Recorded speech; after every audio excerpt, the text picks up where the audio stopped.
수임하면 보통 얼마나 버나요? 법인마다 노무사마다 수임료는 천차만별이긴 한데요. 일반 민사사건 기준으로 착수금 성공보수 평균인 것 같습니다.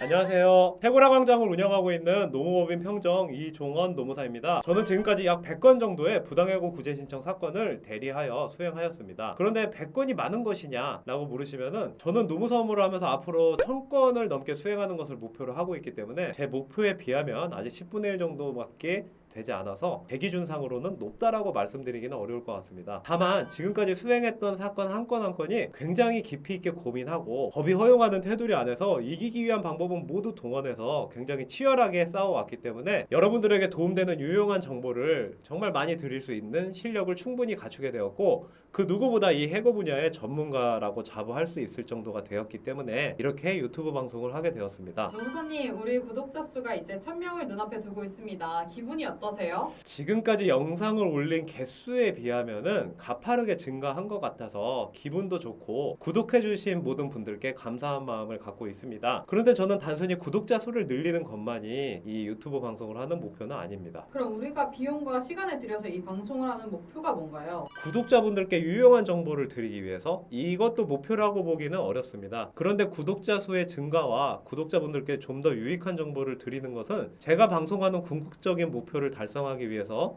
반드시 갖추어야 될 요건인 것은 사실입니다. 제가 방송을 하는 이유도 인지도, 신뢰도를 높여서 부당해고 사건의 수임 건수를 늘리는 것이 제 궁극적인 목표입니다. 좀 민감한 질문인데 여기서 좀 궁금해지는 것이 해고 사건 수임하면 보통 얼마나 버나요? 사실 부당해고 사건 수임료가 높은 편은 아니에요. 물론 법인마다 노무사마다 수임료는 천차만별이긴 한데요. 일반적인 변호사 수임료보다는 조금 낮게 책정되어 있는 것이 사실입니다. 변호사 수임료가 요즘 얼마 정도 하는지는 제가 정확히는 잘 모르겠는데 일반 민사사건 기준으로 착수금 500, 성공보수 500이 평균인 것 같습니다. 물론 변호사 수가 많아지면서 300 받는 곳도 많이 생겼다고 들었는데 내가 원하는 결과를 얻기 위해 필요한 최소한의 수임료는 500만 원이 아마 평균값이 아닐까 생각을 합니다. 그럼 500보다 좀 낮은 수준에서 수임료를 받는다고 보면 될까요? 돈 얘기가 나오니까 대리님이 갑자기 좀 집요하게 질문을 하시는데요. 대리님뿐 아니라 구독자분들께서도 궁금해 하시는 분들이 많을 거예요. 원래 제일 민감한 부분이 제일 궁금하고 재밌는 것이 사실이잖아요. 그런데 사건 수임료를 평균 얼마 받는다고 말하기가 참 애매한 것이, 수임료를 정할 때는 근로자의 월 급여에 사건 진행에 필요할 것으로 예상되는 투입 시간, 그리고 승소 가능성, 의뢰인이 근로자인지 사용자인지 여부, 그리고 사용자라면은 우리 법인의 자문사인지 여부 등 내부적인 요인들 뿐 아니라 시장에서 다른 노무법인은 얼마를 받고 있는지 외부적인 요인까지 고려할 요소가 상당히 많은 것이 사실입니다. 그래서 수임료가 평균 딱 얼마입니다 라고 말하기가 참 어렵습니다. 그럼 시장 평균은 알려줄 수 있나요?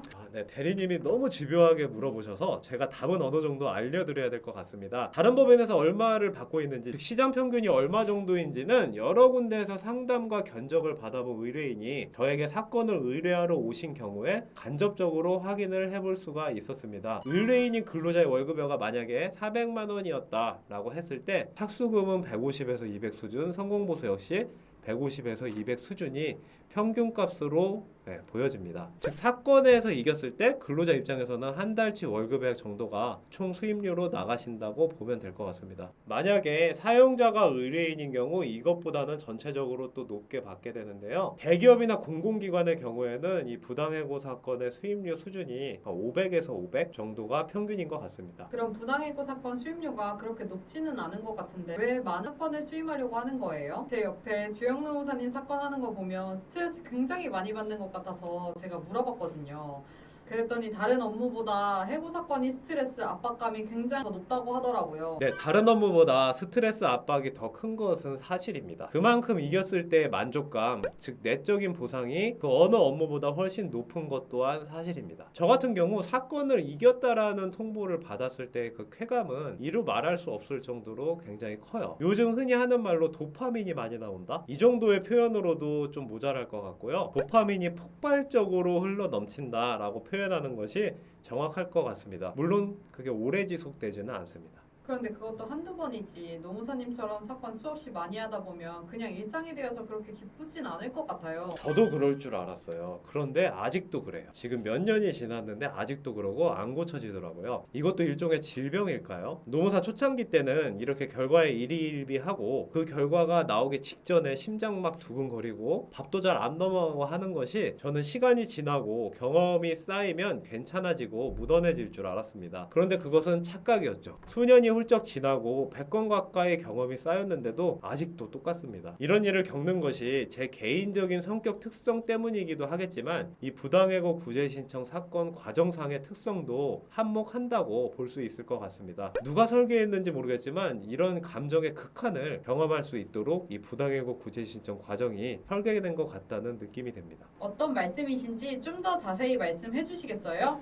네, 해고 등을 당한 근로자가 부당해고 구제 신청을 하면은 2달 내에 신문회의를 개최하도록 되어 있습니다. 그 신문회의 개최 전까지 사건의 양 당사자는 서면 공방을 하도록 되어 있습니다. 근데 신문회의가 임박해져 갈수록 서면을 주고받는 횟수도 많아지고 서면 공방에 걸리는 시간 또한 굉장히 짧아져서 상당히 긴박하게 돌아갑니다. 사건에 점점 몰입할 수밖에 없게 되는 환경이 조성되는 것입니다. 신문회의 한 2, 3일 전부터는 일상생활에서도 이 생각이 머릿속에서 떠나질 않아요. 내가 필요한 주장을 다 한 것은 맞는지, 혹시 미처 발견하지 못한 유리한 증거가 있진 않을지, 신문회에서 어떤 질문을 받을지와 어떻게 대답하는 것이 유리할지, 찾아보면 좀 더 유리한 판례, 사례 등이 있지는 않을지 등 사건에 관한 생각이 일상을 지배하게 됩니다. 저 같은 경우는 좋은 아이디어나 증거 논리 등이 떠오르면은 참지 못하고 서면을 제출하게 되는데요. 그래서 신문회의 직전에 서면 제출이 좀 더 집중되는 것 같습니다. 그리고 드디어 신문회의 당일이 되면은 제가 가진 에너지를 약 1시간 동안 진행되는 신문회의에 모두 쏟아붓게 되고,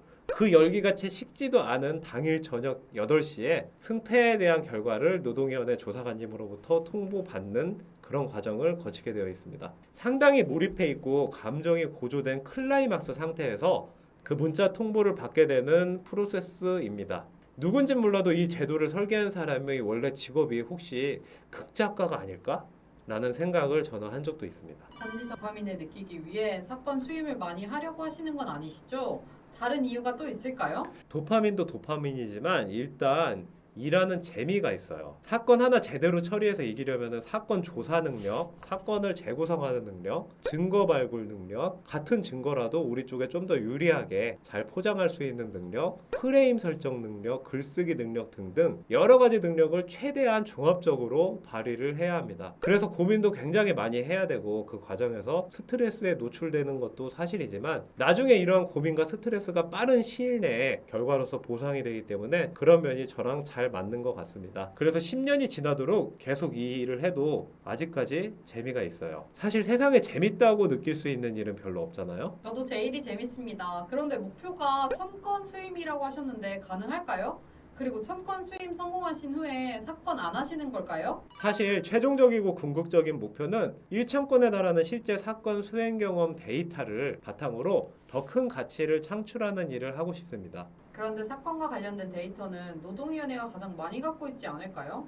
대표님께서 안 하셔도 노동위원회에서 잘할 것 같은데요? 네, 정확합니다. 실제로 노동위원회에서 전국 각지에서 접수된 사건 데이터를 분석해서 인정이나 기각되는 확률, 사건 종류별 접수량 등 의미 있는 결과를 발표하고 공개까지 하고 있습니다. 근데 노동위원회에서는 좀 더 깊이 있는 사건의 내밀한 정보, 예를 들면은 각 쟁점에 대해서 양 당사자가 어떤 증거를 갖고 다투었는지, 해고 통지서는 어떻게 작성하는 것이 바람직한지, 해고 관련 취업규칙 규정은 어떤 문구로 작성되어 있는 것이 유리한지 등 실무적인 부분은 그 정보를 노동위원회도 갖고 있겠지만 노동위원회 분석 대상도 아니고 분석해서 의미 있는 결과를 도출할 수도 없습니다. 그래서 이런 분야는 노동위원회보다 그 경험을 많이 갖고 있는 민간인인 저 같은 사람이 더 잘할 수 있을 것이고 제가 궁극적으로 하고 싶은 일입니다. 사실 그중 몇 가지는 이미 의미 있는 결과를 도출해내기도 했습니다. 예를 들면은 수습근로자 본채용 거부의 정당성을 인정받기 위해서 최적화된 근로 근로계약서와 취업규칙 문구는 무엇인지, 최적화된 수습근로자 평가제도는 어떻게 설계되어야 하는지 등입니다. 그런 의미 있는 결과가 나오면 참 신기하고 재미도 있을 것 같아요. 저한테도 꼭 공유해주세요. 벌써 시간이 많이 흘렀네요. 오늘 제 집요한 질문 덕분에 노동위원회 해고 사건의 시장 평균 비용도 어느 정도 알 수 있었고 저도 한 건 제대로 한 것 같아 참 뿌듯합니다. 그럼 오늘 방송 마치도록 할까요? 네, 해고 사건 관련 의뢰 또는 상담이 필요하신 분들은 이 영상 마지막에 나오는 컨택 포인트나 댓글 참고하셔서 연락 부탁드립니다. 그럼 구독과 좋아요 꼭 눌러주시고 다음번에 좀 더 도움되는 내용으로 찾아뵙도록 하겠습니다. 이상 해고라 광장을 운영 중인 노무법인 평정 이종원 노무사였습니다. 감사합니다.